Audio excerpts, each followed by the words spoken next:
O primeiro som não foi o das bombas. Foi o vento.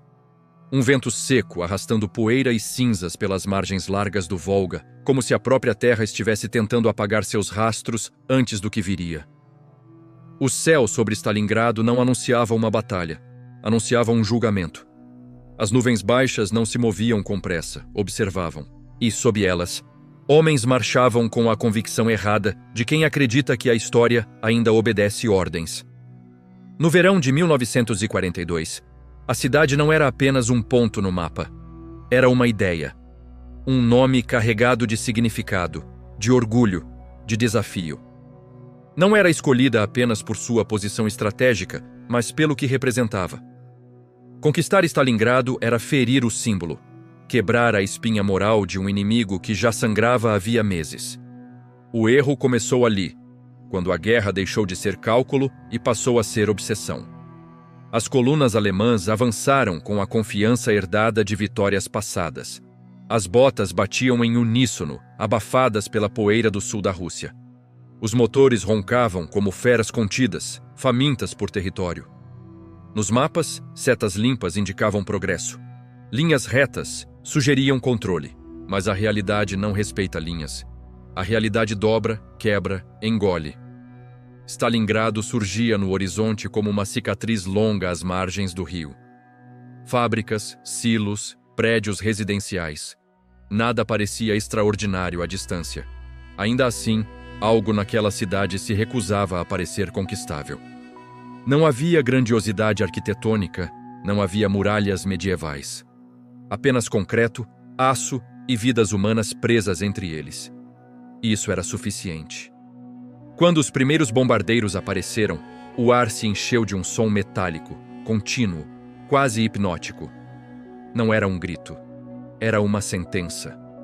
O chão começou a tremer antes mesmo que os civis compreendessem o que acontecia. Telhados se ergueram e se desfizeram no mesmo instante. Ruas inteiras desapareceram sob nuvens de poeira quente. O cheiro de fumaça se misturou ao de óleo queimado e carne. A cidade começou a morrer antes mesmo de lutar. Mas Stalingrado não caiu. Não caiu porque não era uma cidade comum. Era um labirinto improvisado de ruínas, onde cada parede quebrada se tornava uma fortaleza, cada porão um túmulo potencial. Onde a linha de frente não era uma linha, mas uma sucessão caótica de salas, escadas, corredores destruídos. A guerra, ali, perdeu sua forma clássica, tornou-se íntima, corpo a corpo, olho no olho. Soldados avançavam metros por dia, às vezes centímetros. Um prédio tomado pela manhã podia ser perdido à noite. Um andar conquistado custava dezenas de vidas. O som constante de tiros ecoava entre as paredes quebradas como uma respiração doentia da própria cidade. À noite, o frio começava a anunciar seu domínio futuro, mesmo antes do inverno chegar. Um frio que entrava pelos ossos, que corroía a vontade.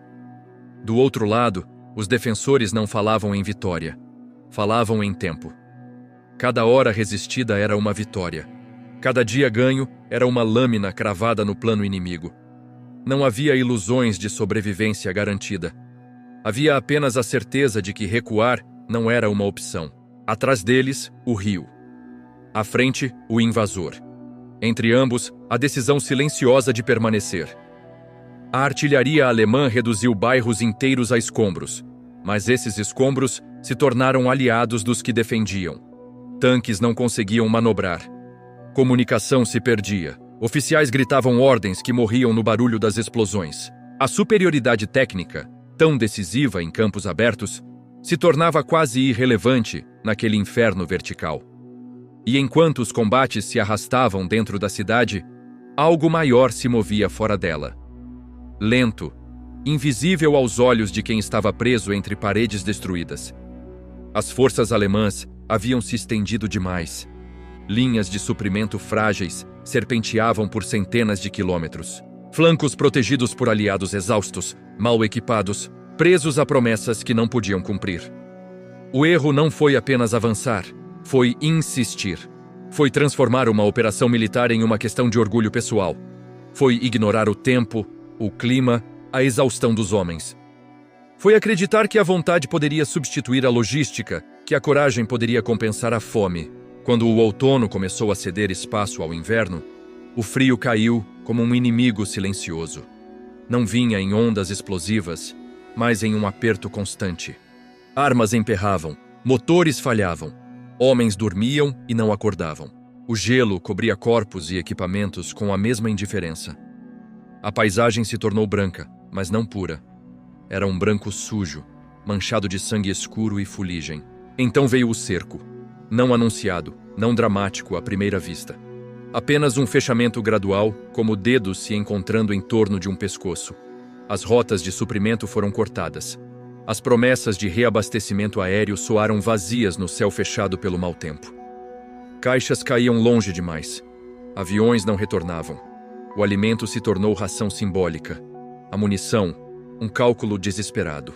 Dentro do cerco, a noção de tempo se dissolveu. Dias se confundiam com noites. A esperança se tornava um objeto frágil, manuseado com cuidado excessivo para não se quebrar. Oficiais ainda falavam em resistência, mas seus olhos já não sustentavam as palavras. Soldados escreviam cartas que nunca seriam enviadas. Alguns rezavam. Outros apenas esperavam. Stalingrado deixou de ser uma batalha e se tornou um espelho cruel.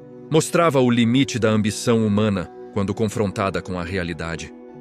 Mostrava como decisões tomadas longe do frio e da lama podiam condenar milhares. Mostrava que a guerra, quando guiada pelo orgulho, cobra um preço que não negocia. Quando o fim chegou, não veio com uma grande explosão final. Veio com silêncio, um silêncio pesado, interrompido apenas pelo vento e pelo ranger da neve sob botas cansadas. Armas caíram das mãos não por escolha, mas por incapacidade. Olhares vazios encararam um futuro que já não existia. Stalingrado permaneceu, não intacta, não gloriosa no sentido tradicional. Permaneceu como um cemitério aberto, uma lição escrita em ruínas.